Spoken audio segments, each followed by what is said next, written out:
Thank you, Mr. Turner. Thank you, Mr. Chairman. Gentlemen, thank you for the clarity that you're providing. I appreciated your very strong answer to Randy Forbes' question as to the effects of a second year of sequestration. The President's sequestration was intended to be a process by which the President would seek with Congress alternative offsets so that defense would not bear the brunt of these cuts. The President now, not bringing forth any other offsets but calling on Congress to repeal it, has placed this stasis, this gridlock that we have. I opposed this from the beginning because I feared that we would be right here where we are, where the President is not coming to the table with any recommendations for us to be able to find those offsets.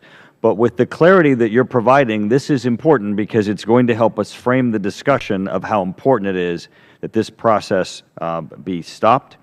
Dr. Miller was before Congress when he was discussing Syria, and he said that the Administration is very well aware of the message that you provided today, but we need it out in the public. We need the message of clarity that, that you are sounding the alarm that one more year of sequestration would be absolutely devastating to our military.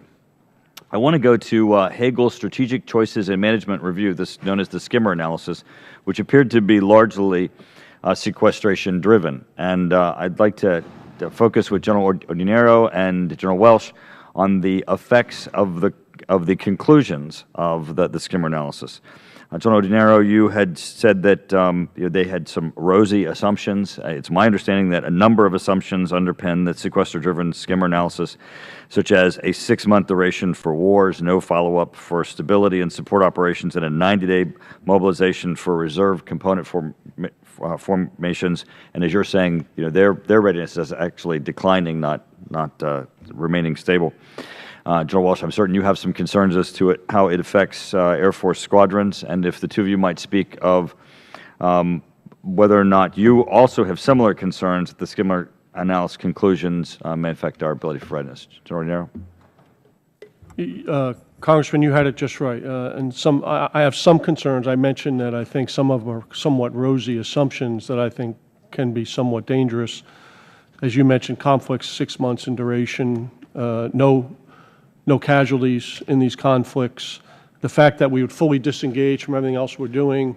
And my problem with that is we just got done fighting 2 wars in Iraq and Afghanistan. We never disengaged from Korea. We didn't disengage from the Sinai. We didn't disengage from Kosovo. So why is there belief that we will disengage in the future when we haven't done it, when we got done fighting 2 wars at the same time?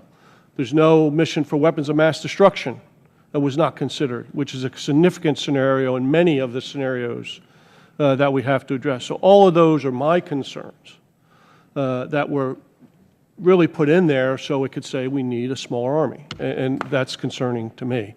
And I've raised those issues very privately in all of our discussions that we've had during the skimmer process. Thank you. I think it's important for us to know that as part of the discussion that those conclusions should not just be merely accepted. General Welsh?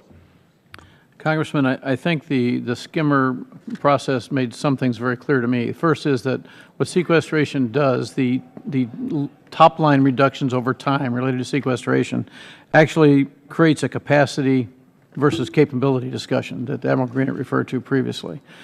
That's a longer-term issue that you can deal with in some kind of methodical and well-planned approach. What the mechanism of sequestration does, and the skimmer analysis made this very clear, is that it creates a ready force today versus modern force tomorrow dilemma. And that has defined the decisions that the Air Force is making right now, the ones we made last year and the ones we'll make for the next couple of years. The mechanism, the abrupt arbitrary nature, especially over the first couple of years, prevents you from making wise long-range planning choices and drives you into this discussion of, you want to be modern in the future, or do you want to be ready today? That's a terrible debate to be having. The other thing that came out of the skimmer analysis that was significant to me is that the cost of having a ready force, whatever the size of that force, the cost of making it ready is marginal compared to the cost of the force structure itself. So the Air Force, I see the Air Force as an asymmetric advantage for our country. By the way, the other services I think are the same. But we provide things quickly. We provide mobility rapidly. We provide ISR support tonight, not in 3 or 4 weeks. And we provide global strike capability right now. that requires a readiness level that is not sometime in the future will be ready to go. And that's, to me, that was a significant takeaway from Skimmer. The cost of that is marginal compared to the cost of actually having the force structure. Thank you, Mr. Chairman.